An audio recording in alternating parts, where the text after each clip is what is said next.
Hey guys, just Gundam here, and this is my how to build a Zaku Recon J-type preview slash video, or slash preview video. This figure isn't painted yet. It's a custom that I just produced. It doesn't have a field number because it's not an actual variant from, you know, an official Bandai variant. It's a variant of mine, but it's based off of an actual variant. In outer space, they have the Zaku 2 Recon type, and they also have a Zaku 2 Flipper. And these can be pretty awesome looking, as they're heavily equipped for outer space and things like that, and for, you know, gathering data. And, you know, mine is kind of like that in that, you know, it's kind of the same purpose, and I'll show you. This is a custom MSA of the Zaku Recon type that someone made, and that's the Zaku Flipper. You know, you can see all the cameras and things like that, and incredibly awesome. They use extended, and I'm like, there is no way I'm using the extended, you know. But the idea sounded really cool, you know, especially in outer space when there's all those directions to watch and things like that. Anyways, I thought, you know, the terrestrial forces in Zeon could seriously use something like that. And now looking at the monitor has messed up the coloration of our background and everything. Oh well, so be it.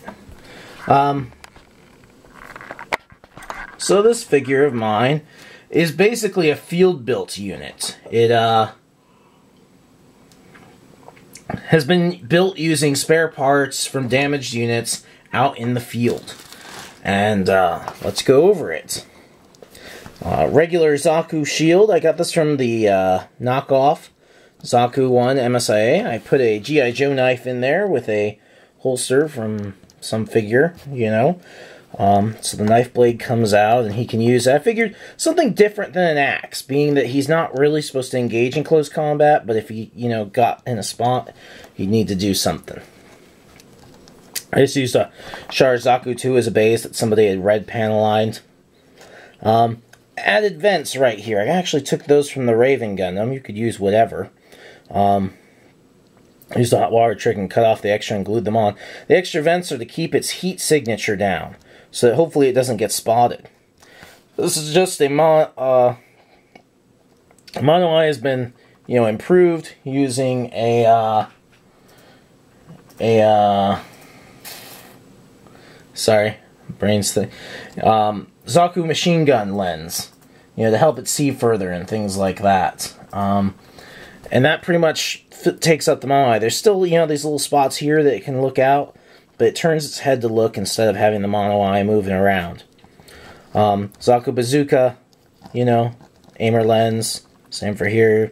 Zaku machine gun aimer lenses just cut, you know, with this middle piece of it taken out and just glued on. These were from an Alex. Just I cut off the little circles and glued them on just so that we didn't have random holes there. The back of the head has the rabbit ears from the Zaku tank variant has. Not Zaku tank, Zaku cannon variant has. And I got that from a strike Gundam. I just cut off the little extra antennas and cut it off there. And that pretty much covers, you know, the front. I modded the skirt so that it was more flexible. I embedded a ball joint into the body and cut off the round and little nub of the head so that he has a head that turns around. Now the backpack was probably just really the hardest part. These are from a Lagoon. I don't have any handy, but you know, it's that long, wide Zeon jet, you know, randomness that has radar dishes. This is where the guns went at the end of the wings, and my wife cut those for me because she's better at cutting than I am. And we glued that on, and she figured out that these parts from the Lagoon's middle piece actually fit on. And so basically uses the radar domes or dishes from the Lagoon to broadcast, you know, intel or gather intel. He's basically like a giant walking cell phone tower. Which, at first, you know, I really debated. I was like, is this even a good idea? Is this just stupid? And I thought, Minovsky particles. They screw up communication like mad. Everywhere. If there's a lot of Minovsky particles in the field, or left in the field after a battle, you know, or an EMP goes off or something, you know, like, things are going to be pretty messed up communication-wise. Unless you got wired communication, you're out of luck. That's where this guy comes in handy. He's good at spying and things like that. I'll try and pick a good color for him. I'd like some recommendations for colors. Another thing that I did was I took some Shining Gundam vents, or thrusters. I don't really think of them like thrusters, though. They always look more like vents to me.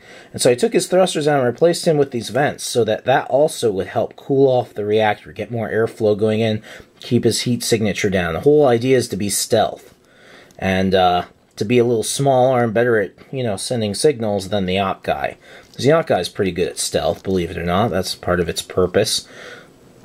Uses a Zaku reactor, but keeps it cooler. Things like that.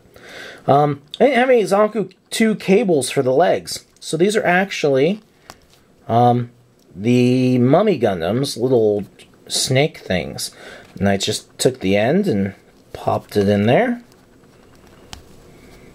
And I cut it, and then I shaped it so it would fit in there and glued it in. It's just a random thruster that I had 2 of.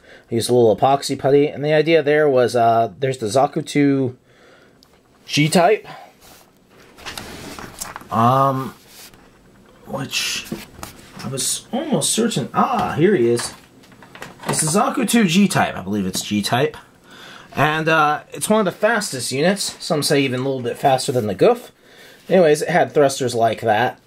And I was thinking, this guy might need to escape quickly. If he gets caught, he needs to escape. He's not really suited for combat very well. I do usually equip him with a Zaku 1 machine gun.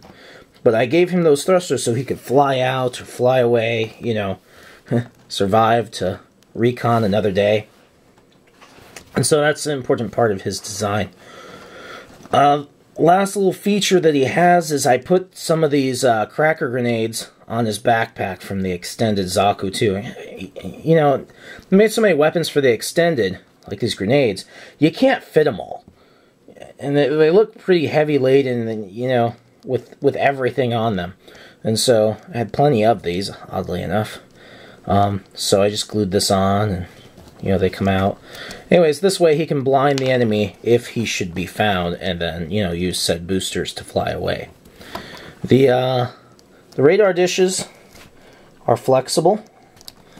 You know, they can go forwards and back, so you know, you can get signals from wherever he needs to get them. And then they just fold back here for easy storage. And that is the preview / how to build your own Zaku 2 Recon type, which is a J-type. Like I said, no actual model number because the Zaku 2 Recon type is a space model.